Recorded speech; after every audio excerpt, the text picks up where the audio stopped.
puxar teu pé, pra te chamar pro café, pra saber quem é, vivo ou morto não tem como, chega pra assistir os contos de tirar o sono, pra saber quem é, vivo ou morto não tem como, companhia 08, os contos de tirar o sono.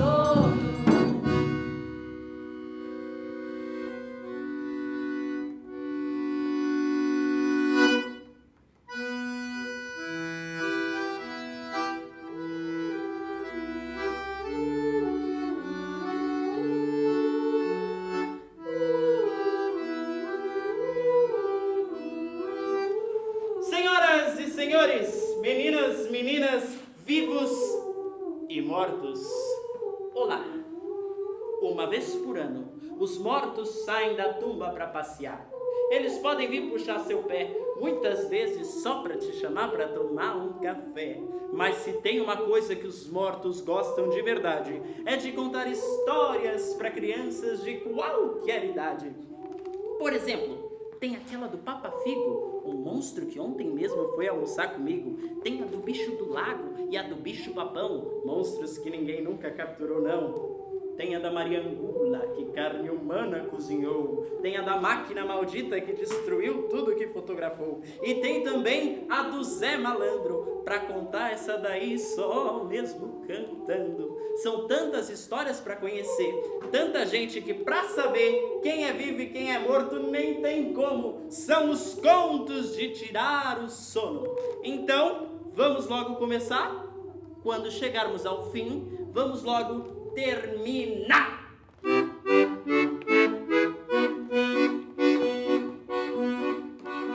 Não disse que a história é real, mas com certeza aconteceu. Essa história quem viveu não fui eu, foi um amigo de um amigo meu. Não disse que a história é real, mas com certeza aconteceu. Essa história quem viveu não fui eu, foi um amigo de um amigo meu. Era uma vez um homem comum, assim como vocês. Um dia, esse homem ficou muito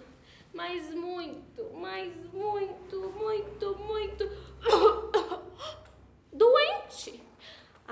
E ele começou a ficar doente, mas ele ficou todo torto, sabe? A pele dele começou a escamar, parecia que estava corroendo de dentro para fora. E ele foi ficando velho, torto, todo esquisito. Era uma doença seríssima, porque o mal dele era de sangue. E vocês sabem como doença de sangue é perigosa? Porque sangue é uma coisa que vai da cabeça aos pés. Então, o homem que estava todo velho, todo torto, de uma noite pro dia, ficou sabendo que tinha uma bruxa que morava lá atrás do cemitério. Conhecem? Não? Pois então o homem foi até a bruxa e mostrou para ela que estava com a pele toda escamosa e que estava todo velho e todo torto. A bruxa então disse para ele que o mal dele era de fígado e que ele deveria comer fígados frescos, recém-tirados dos corpos. Então o homem saiu pela cidade e quando viu uma pomba assim parada, foi lá e capturou.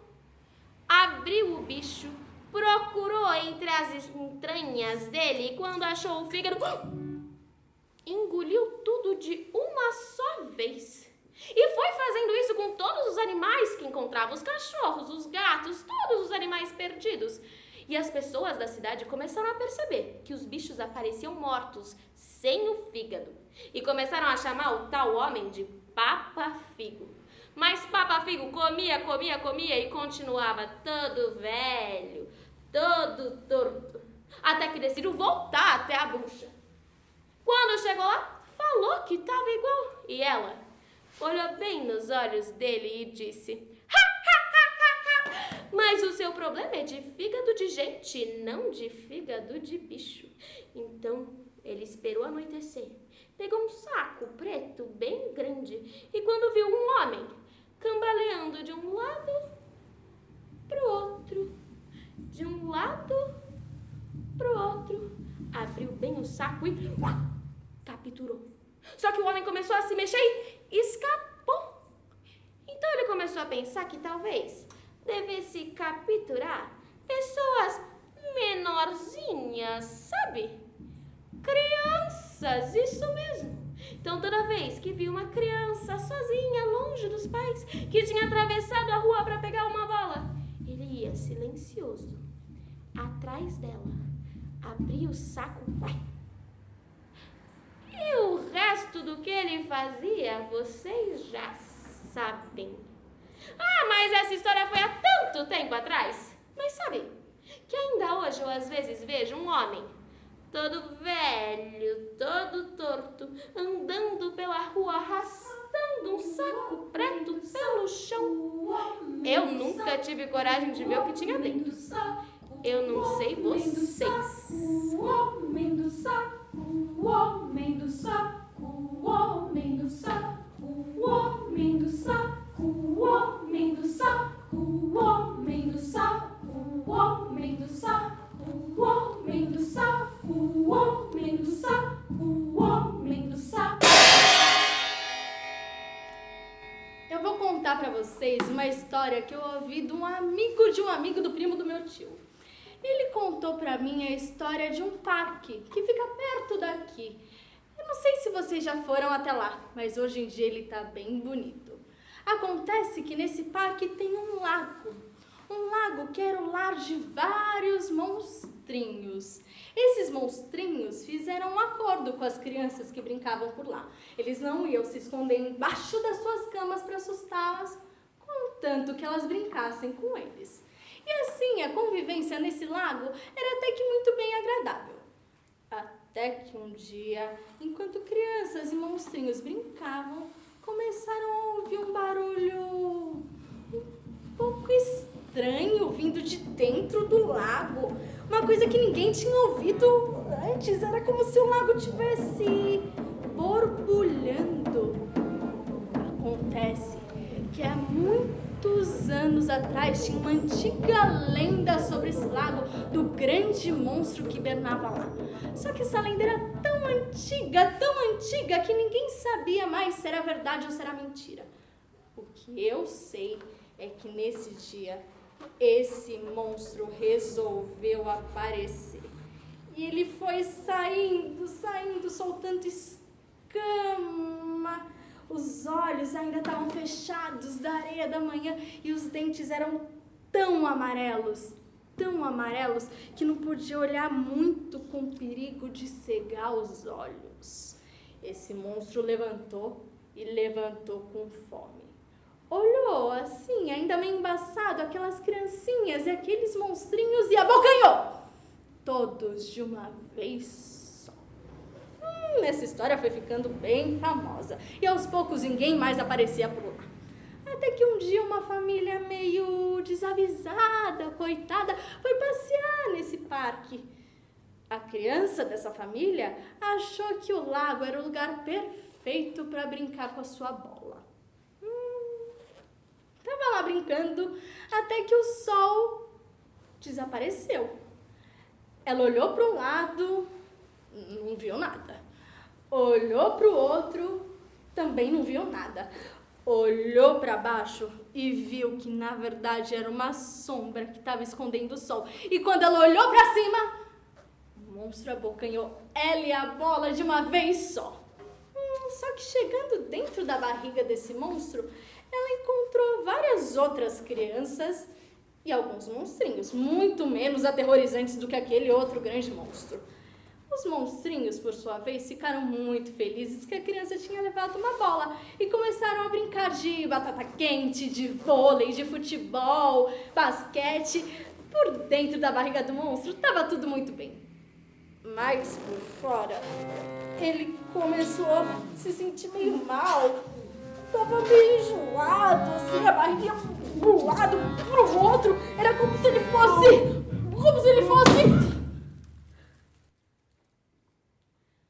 O monstro do lago vai te engolir. O monstro do lago vai explodir. O monstro do lago vai te engolir. O monstro do lago vai explodir, explodir, explodir, explodir, explodir.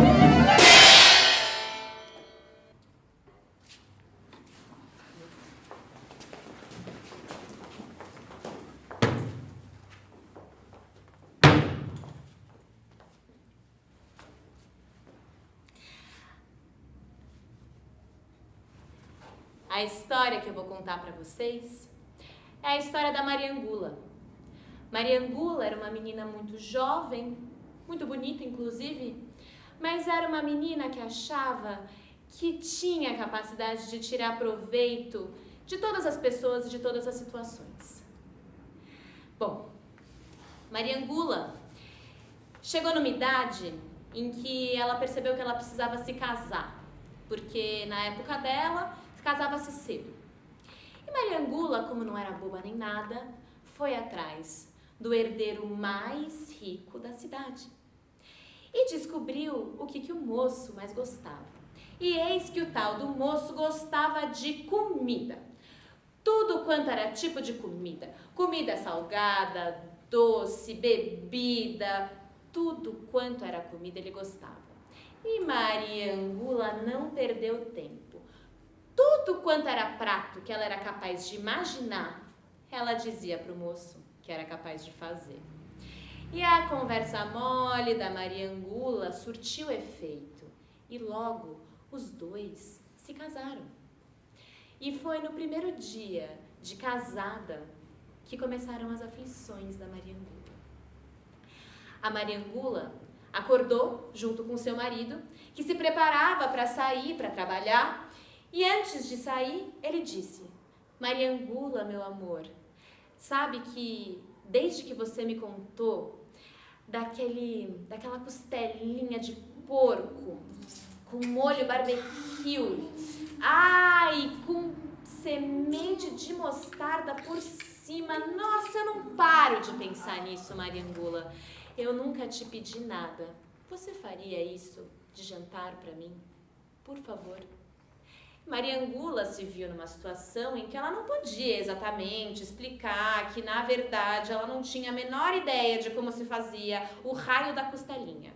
Então, ela disse: claro, amor.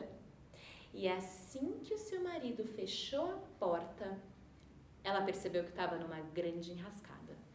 Só que, para sua sorte, ela morava do lado de uma cozinheira de mão cheia. E assim que se lembrou disso, ela não teve dúvidas. Saiu correndo para a janela da vizinha, pedindo ajuda, pelo amor de Deus, como que eu faço essa costelinha? E a vizinha era uma mulher muito generosa. Ela explicou passo a passo como se fazia uma costelinha de estalar o beiço. E a Mariangula escutou toda a explicação e no final ela disse: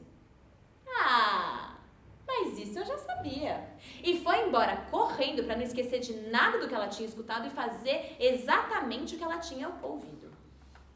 E esse dia serviu de molde para todos os dias seguintes. De modo que todos os dias de manhã, o marido da Mariangula acordava com um desejo de alguma comida mirabolante, mais maluca do que aquele que queria na noite anterior. Todos os dias, a Mariangula dizia que sim. Todos os dias a Mariangula percebia que ela estava totalmente desesperada e não tinha a menor ideia de como fazer isso que ela prometeu. Todos os dias ela falava com a sua vizinha e pedia ajuda.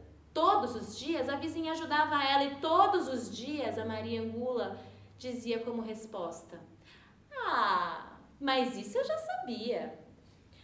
O que a Mariangula não sabia é que a vingança é um prato que se come frio. E a vizinha já estava farta daquela menina perguntando as coisas para ela, perguntando e totalmente incapaz de dizer um obrigada. Então, Eis que a sua oportunidade chegou. Mariangula chegou um dia na sua janela falando que precisava aprender a fazer um ensopado de tripas com bucho. E aí a vizinha falou: Mariangula, minha querida, existem muitas receitas e muitos jeitos de fazer um ensopado de tripas com bucho maravilhoso, mas eu vou ensinar para você o melhor. Só que escuta isso, é um segredo de família que eu vou compartilhar com você, ok? Mariangula já ficou toda ouvidos. Bom, faz o seguinte, presta bastante atenção, porque é complicado. A melhor tripa e o melhor bucho é do ser humano. Não tem carne de porco nem carne de vaca que supere o sabor que as tripas humanas têm.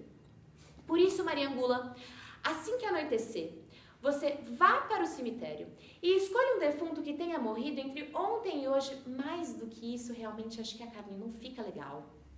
Você volta para casa com tudo isso que você tirou e lembra de deixar o defunto bem enterradinho de volta para ninguém saber que você passou por lá. E volte para casa sem que ninguém te veja. Quando chegar em casa, limpe bem as tripas. Você não quer comer o que tem dentro das tripas, eu te garanto. E depois você faz um ensopado como aquele de abóbora que eu te ensinei e o seu marido vai adorar. Mariangula, então, respondeu: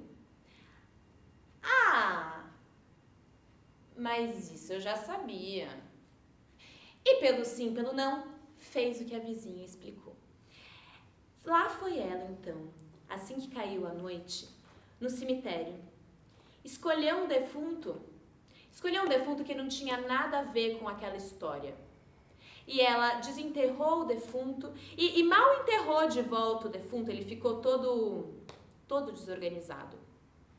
Voltou para casa, fez o raio do ensopado e o marido, quando chegou em casa, nossa, ele abriu a porta, sentiu o cheiro do ensopado entrando. Nossa! Aquela foi a noite mais feliz do casamento deles. Nossa, era uma festa, eles comiam, bebiam, comia mais, bebia mais, dançava, cantava, comia, bebia, dançava, cantava, comia, bebia, dançava, cantava, comia e bebia ao mesmo tempo. E foi uma loucura, até que eles ficaram cansados mesmo, porque, né, todo carnaval tem seu fim. E foram dormir. E a Mariangula estava lá, dormindo na sua cama, muito tranquila, muito satisfeita. Só que, nessa noite, o vento, ele passava pelas frestas da janela, fazendo um som diferente do que fazia todas as noites. E a Mariangula até tentou voltar a dormir. Acontece que ela começou a escutar o som de passos andando na sua sala. E os passos, lentamente, iam subindo as escadas e seguiam pelo corredor que dava para o quarto da Mariangula. A Mariangula estava embaixo das cobertas, tremendo que nem vara verde, e ela só teve coragem de colocar a cara para fora da coberta para ver o que estava acontecendo quando ela ouviu o rangido da porta. E lá, no meio do seu quarto, bambo, mas de pé, estava o defunto que ela tinha estripado mais cedo. Tava ele com um talho gigantesco na barriga, todos os órgãos chacoalhando para lá e para cá como se fossem umas miçangas. E ele repetia sempre uma mesma frase: Mariangula, devolva minhas tripas e meu bucho que roubaste de minha santa sepultura. Mariangula, devolva minhas tripas e meu bucho que roubaste de minha santa sepultura. Mariangula, devolva minhas tripas e meu bucho que tiraste da minha santa sepultura. seguinte, o marido da Mariangula acordou tão tranquilo, em paz mesmo. Ele olhou para o lado e não encontrou Mariangula, porque desde aquela noite ninguém mais sabe o que aconteceu com a Mariangula. Ah, mas isso eu já sabia.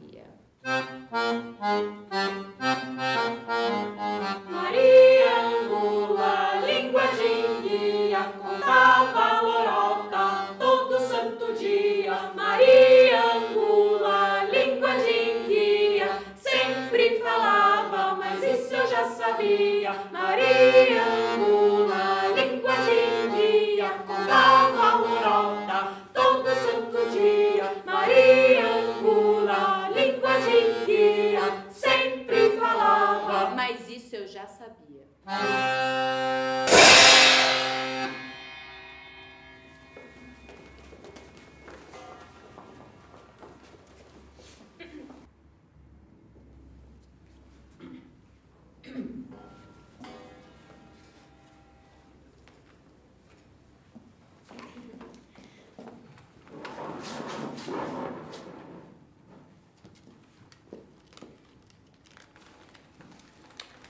Essa história que eu vou contar pra vocês não foi comigo que aconteceu, não. Mas com o tataraneto de um amigo meu. O nome dele é Francisco. Francisco e seu irmão Carlos um dia estavam passeando pelas ruas do centro, perto de onde moravam. Até que eles avistaram um antiquário, que é uma loja que vende artigos de todas as épocas. Resolveram investigar. Entraram pela porta que se abriu com um rangido. E lá dentro se maravilharam com tudo o que viram. Um lustre imenso de cristal pendia pelo teto, um móvel de mogno enorme, com frascos amarronzados, alguns livros de páginas amareladas e várias estantes com livros velhos também. Mas o que de fato interessou Francisco foi uma pequena câmera que ele achou lá em cima do móvel. Ele pegou ela, levou ela ao rosto e falou: "Carlos, meu irmão, eu vou tirar uma foto sua. Sorria." Ele levou a câmera ao rosto, apertou o botão e clique! Tirou uma foto. A máquina cuspiu uma fotografia. E que coisa esquisita. Não era Carlos sorrindo, não, mas um monte de estante pelo chão. Ele virou para o irmão e falou: "Carlos, vem cá ver isso, que coisa estranha." Mas quando Carlos andou se aproximando dele, ele esbarrou em uma estante, que derrubou outra e outra e outra, como um grande efeito dominó. Exatamente como estava na foto. Que coisa estranha. Mas mais estranho ainda foi quando eles ouviram: "Ei, quem tá aí?" Os meninos saíram correndo pela porta. Quando chegaram na outra esquina, Francisco percebeu que ainda tinha a câmera em mãos. Mas ele jamais voltaria naquele lugar. Estava muito assustado. Em casa, quando os meninos chegaram, o pai virou e falou: "Meninos, venham ver o carro novo que eu comprei." Era um carro lindo, vermelho, brilhoso. Os meninos ficaram embasbacados. O pai viu a câmera de Francisco nas mãos, falou: "Filha, tira uma foto." Francisco levou a câmera ao rosto, apertou o botão e clique! Tirou a foto. A câmera cuspiu a fotografia. E não era o carro tinindo de novo, não. Ele estava todo amassado, com as janelas todas quebradas. Francisco guardou a foto na sua roupa. O pai perguntou: "E aí, como ficou?" "Não deu certo não, pai, não ficou boa não." Os meninos ficaram assustados, mas foram dormir. No dia seguinte, na escola, foram chamados à diretoria.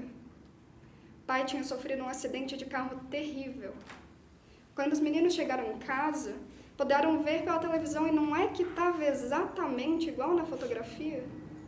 Mas o pai não se machucou muito, quebrou uma perna, um braço, alguma coisa assim.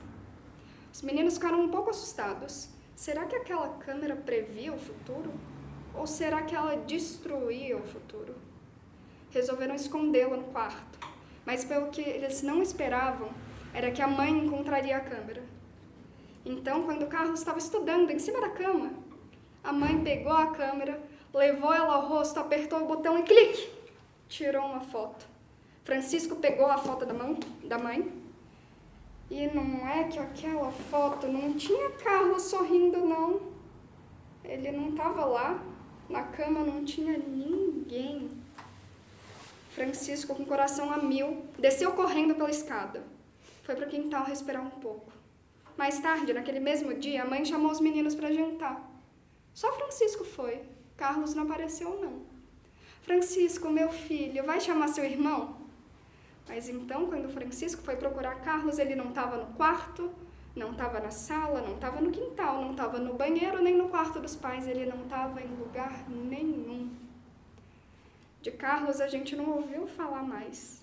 Mas Francisco virou um fotógrafo famoso. E eu fiz uma visitinha para ele um dia desses. Ele me deixou um presente. Quer tirar uma foto?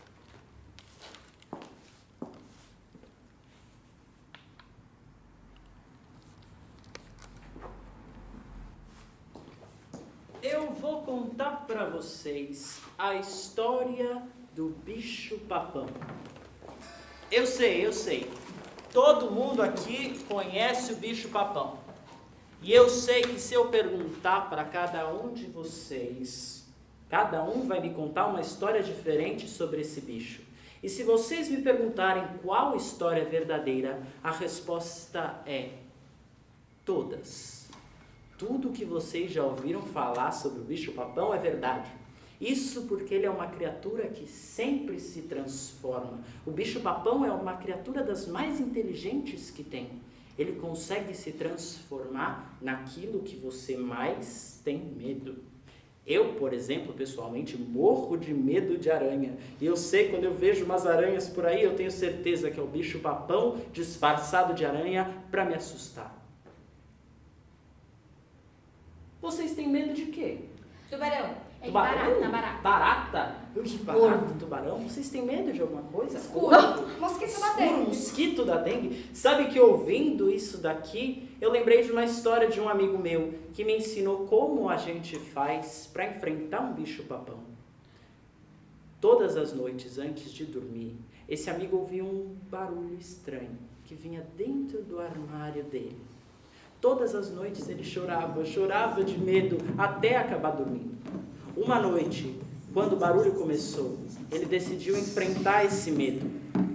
O barulho começou como sempre, como se tivesse alguém arranhando a porta do quarto dele. Ele, ao invés de se cobrir, se descobriu e ficou olhando para a porta do armário na escuridão. A maçaneta girou devagarinho e uma coisa estranhíssima saiu de dentro do armário. A princípio, ele pôde ver grandes asas no escuro, como se fosse um grande corvo que saía daquela escuridão, mas ele parecia ter dentes imensos ao invés de um bico, como se fossem dentes de tubarão, e com aquelas asas e aquelas patas como se fossem de aranha que se aproximavam, e aquele corvo, tubarão, mosquito, aranha saía do armário e se aproximava dele. Cada vez que se aproximava aparecia mais um bicho diferente dentro do escuro, e quando ele foi chegar perto do menino, o menino gritou: "Pai, pai!" e o bicho correu para dentro do armário. O pai entrou, olhou e falou: "Que foi, filho? Que foi? Tem um bicho dentro do meu armário." Ali dentro, o pai se aproximou do armário, segurou na maçaneta, girou ela e abriu a porta. Mas dentro do armário não tinha bicho nenhum. O monstro havia se transformado. Não tinha monstro tubarão, nem monstro corvo, nem monstro mosquito, nem nada. Mas também não tinha as roupas do menino, não tinha a bola dele, não tinha os brinquedos que ele guardava ali, não tinha nada. Isso porque o maior medo de um pai é perder um filho. Sabe que esse amigo me contou como a gente faz para se livrar de um monstro desses. Se tem uma coisa que os monstros gostam e muito, é dinheiro. Pode ter certeza, se vocês conhecem alguém que gosta de dinheiro mais do que a própria vida, essa pessoa é um monstro. O que você precisa fazer é pegar uma moeda dessa, uma moeda qualquer, mas precisa ser uma moeda dessas bem firme. Concentra todos os seus medos nessa moeda e joga ela para cima. Se essa moeda não voltar, é porque o monstro gostou dela e ele vai embora. Mas atenção, Se você jogar essa moeda e ela cair no chão, é porque o monstro vai voltar. Dentro de um medo que é que tem, Bruxa, barata, fantasma, brinquedo, medo de perder alguém. monstro, boleto, medo de ter medo, Dentro de um medo que é que tem, bruxa, barata, fantasma, brinquedo, medo de perder alguém. monstro, boleto, medo de ter medo.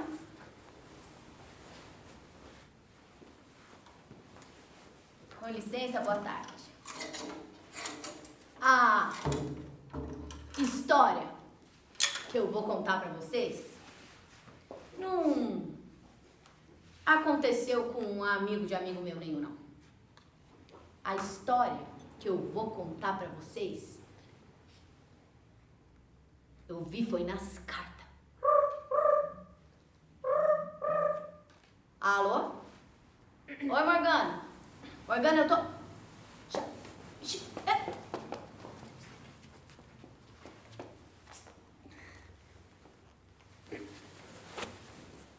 É a minha prima Morgana. Como eu ia dizendo, a história que eu vou contar pra vocês é a história do Zé. Mas não é um Zé comum, não. É a história do Zé Malandro. O Zé era um homem muito bom, mas ele era o quê? Malandro. O Zé trocava um dia de trabalho por uma tarde jogando baralho. Ou trocava um dia no batente por uma noitada de forró. O Zé gostava muito de música e gostava muito de forró. Mas o Zé era pobre por conta disso. Certo dia ele estava na casa dele preparando um feijãozinho meio velho, um pão seco para comer. Foi quando o Zé ouviu bater na porta. Não estava esperando ninguém, visita na hora do almoço é sinal de interesse. Mas o Zé abriu mesmo assim. E era um homem bem velhinho. Esse homem disse que estava cansado por causa da viagem e perguntou se o Zé tinha algo de comer. O Zé olhou o feijão, olhou o pão. Onde um quase não come, dois quase não vão comer. Pode entrar. O Zé deu de comer para aquele homem da sua comida, da sua pouca comida. E o homem, em modo de agradecer, disse pro Zé: a verdade é que eu sou mágico e você foi muito bom comigo. Eu vou te conceder 4 pedidos. O Zé começou a pensar. Se vocês pudessem pedir 4 coisas para um homem mágico. O primeiro pedido do Zé foi ser invencível no baralho. O homem achou o pedido estranho, concedido. Antes do segundo pedido, o homem disse: Zé, pense bem, o senhor pode comprar sua entrada no céu. O Zé pensou e disse: sabe o que eu quero? Eu quero é plantar uma figueira do lado da minha casa. E depois que a árvore estiver grande, quem subir nela só vai descer quando eu mandar. O velho achou esquisito, mas concedeu. O terceiro pedido do Zé foi um banquinho. Um banquinho igual esse aqui. Só que quem sentasse nele só podia levantar se o Zé deixasse. O quarto e último pedido foi um saco. Mas não que nem aquele do homem do saco. Um saco bem grande. Que quem entrasse dentro do saco só poderia sair com o consentimento do Zé Malandro. Só se ele deixasse. Então, o velho foi embora achando aquilo tudo muito esquisito. Depois daquele dia, o Zé plantou um pé de figo do lado de casa e nunca se preocupou com nada vezes nada. O Zé ganhava sempre no baralho, então tinha um bom dinheiro para o seu sustento, já não passava fome. Mas quando a vida tá assim, o tempo passa muito rápido. E, de repente, o Zé era um homem velho. Um dia, quando ele estava na sua casa, preparando um almocinho, feijão fresco, pão quentinho, foi quando ele ouviu bater na porta. O Zé abriu a porta e era uma moça muito bonita. Ela estava vestida toda de preto e o Zé deixou ela entrar. Mas quando ela entrou, o Zé pôde ver que ela carregava uma foice.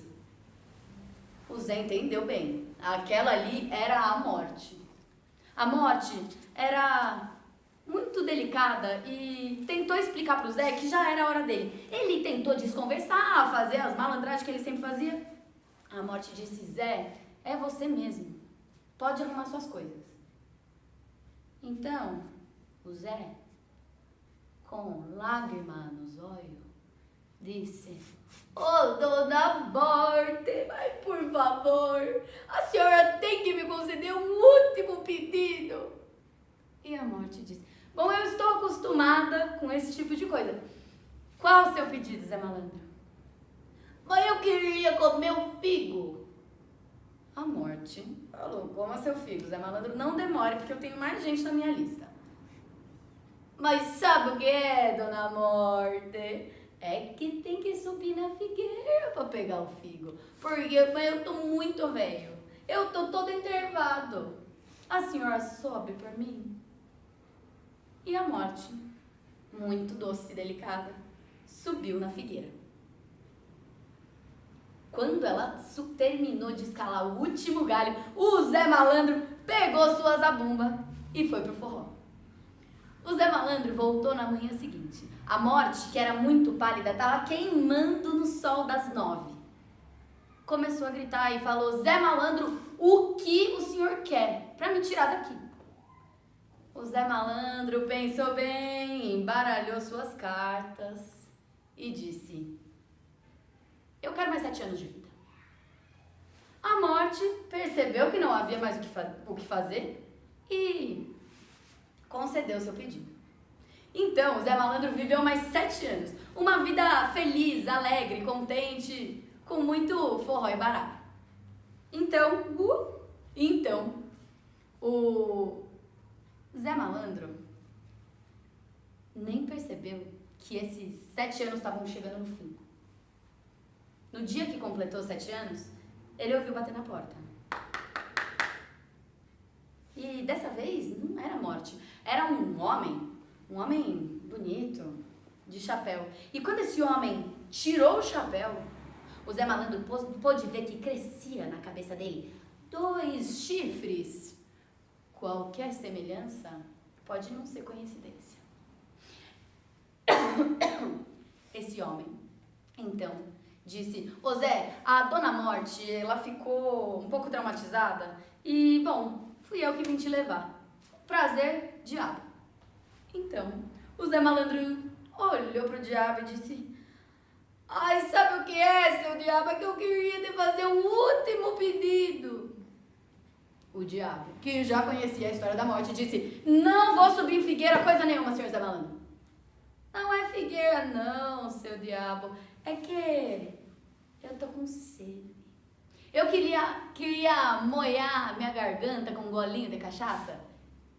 O diabo, que além de dinheiro gosta de bebida, lambeu os beiços.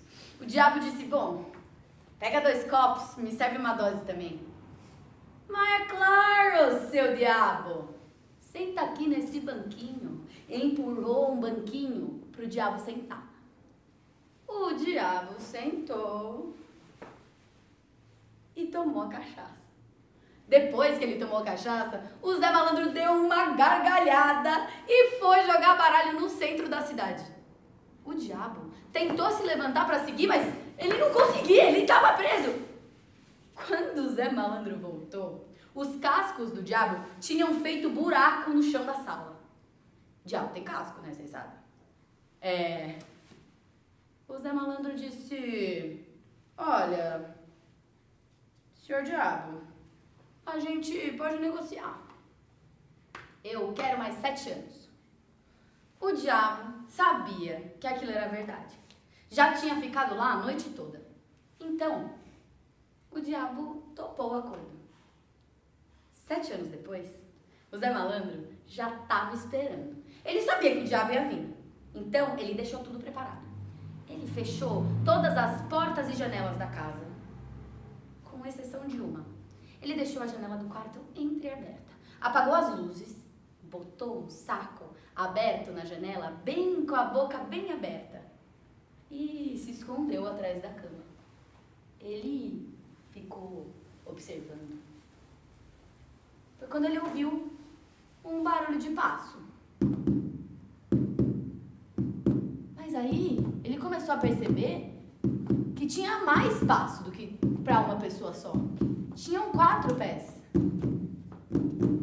Então, o Zé Malandro ouviu: ô amor, a casa tá fechada, o Zé Malandro não tá aqui. Calma, benzinho, a gente dá um jeito. O diabo tinha levado a diaba, porque ela não tinha acreditado naquela história dele passar a noite fora, não senhor, em casa do Zé Malandro. Então, o casal dos infernos entrou pela janela para pegar o Zé Malandro de surpresa. Os dois, que foram pegos de surpresa, caíram dentro do saco. O Zé Malandro rapidamente fechou e pegou um pauzinho só pra cutucar os dois. Os dois não conseguiam sair do saco. Então, o Zé Malandro falou que estava disposto a fazer negócio. Eu quero mais 7 anos de vida. Os dois toparam rapidamente e foram embora. Se o Zé Malandro já era velho no começo da história, imagina agora. O homem que não aguentava em pé. O Zé Malandro estava velho, astuto, mais velho.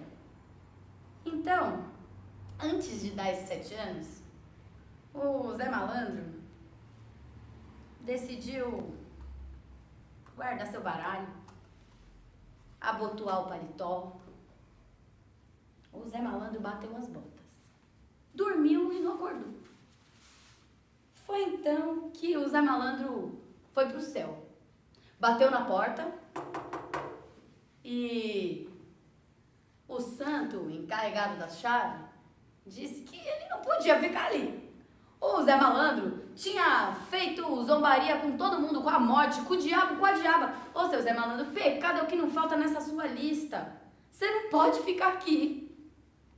O Zé Malandro, entendendo o ponto de vista do santo, decidiu ir pro inferno. Chegando no inferno, me abre a porta quem? O diabo. O diabo olhou pra cara do Zé Malandro e disse: aqui que o senhor não fica de jeito maneira. Então, o Zé Malandro, sem saber muito o que fazer, voltou pra terra. Ele ainda anda por aí, cada vez mais velho, cada vez mais invencível no baralho. E ele ainda gosta de um forrozinho. Vamos tocar um pra ver se ele vem?